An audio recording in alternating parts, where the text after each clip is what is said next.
Irmãos, nessa tarde de domingo, dia 13/12/2015, findando o ano, eu quero vos trazer uma mensagem, uma reflexão acerca de uma das questões que vem passando gerações e gerações e entrando muitas das vezes no seio cristão e trazendo confusão à mente de muitos. É a questão do sábado. Muitos dizem que eu tenho que guardar o sábado. Alguns dizem que eu não devo guardar o sábado, porque o sábado foi instituído por Deus. Mas algumas denominações dizem que o domingo foi instituído pela Igreja Católica. Mas se pararmos para imaginar uma coisa, vejamos. No capítulo 20 de Êxodo, os 10 mandamentos, o quarto mandamento é santificar o sábado. O guardar, santificar, a palavra santificar em grego significa separar. Então devemos separar um dia exclusivo para adorar a Deus e para reconhecer que Deus é soberano e que Deus fez tudo e que tudo procede de Deus. Isso. Mas quando nós observamos no capítulo 2 de Gênesis, se você tiver uma Bíblia em casa aí, você vai ler capítulo 2 de Gênesis, versículo 1, diz que assim acabou Deus os céus e a terra e todos os seus exércitos. Versículo 2. E acabando Deus no sétimo dia, toda a sua obra descansou no sétimo dia. Então, se nós observarmos, Deus acaba no sétimo dia. Então, no sétimo dia, Deus trabalha. Jesus, ele diz que o sábado não foi feito... O homem não foi feito para o sábado, mas o sábado para o homem. Porque o sábado é uma retratação daquilo que fadigaria o homem. Deus, ele disse que o homem não comesse do fruto, não mexesse naquilo que ele proibiu, porquanto ali era um mandamento. O único mandamento que foi dado em Gênesis foi: não coma, porque se comer certamente morrerá. E o homem não levou em conta este mandamento e comeu, e aí trouxe a consequência, onde Deus trouxe uma penalização sobre ele. Do suor do teu rosto terás que comer. Então o homem agora tinha que labutar, o homem agora tinha que se fadigar, arando a terra, porquanto na época viviam de agricultura, porquanto não tinha edifícios, transporte, automóveis, aviões, não existia nada disso.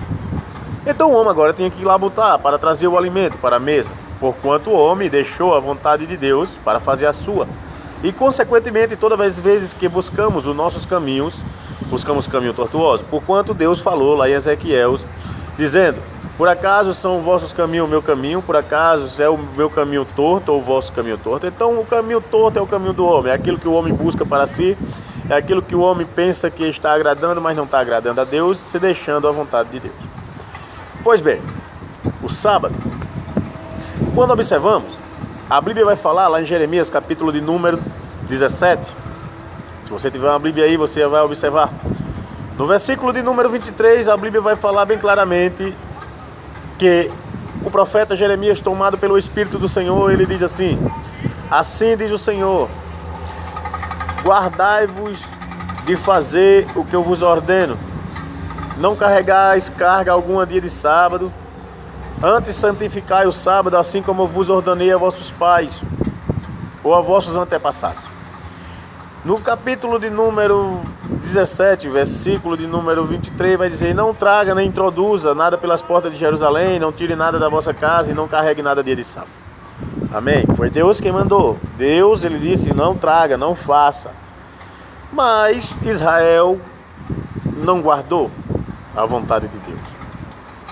Porque a Bíblia vai dizer lá em 2 Crônicas, capítulo de número 33 e no versículo de número 15, que para se cumprir a palavra que foi dita pela boca do profeta Jeremias, Deus permitiu que Israel fosse para o cativeiro babilônico e passasse 70 anos, porquanto estes 70 anos foram 70 anos que Israel desobedeceu a Deus.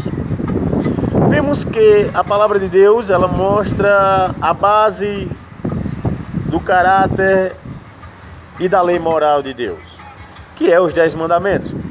Mas não são só 7, não só existe só 10 mandamentos, existe 613 preceitos de Deus, que são inclusive mandamentos de Deus. Um desses mandamentos era que eu guardasse o ano sabático. Então eu plantaria 6 anos, e 6 anos eu passaria sem plantar, porquanto a terra teria que descansar. Você que está ouvindo este vídeo, você vê alguém trabalhar 6 anos ininterruptos, e no 7º ano ele passar um ano todinho sem trabalhar, porquanto ele não vai ter reserva, e então assim ele vai se fadigar e a família passará necessidade.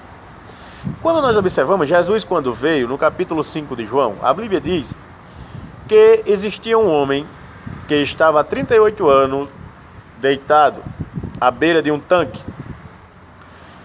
E Jesus, como muitos que subiam ao templo a adorar, quando era criança, passava e via aquele homem sentado e via a condição daquele homem.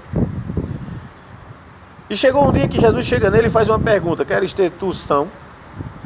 E ele disse: mestre, não tem quem me ponha no tanque, porquanto toda vez que eu vou, tu entra na minha vez.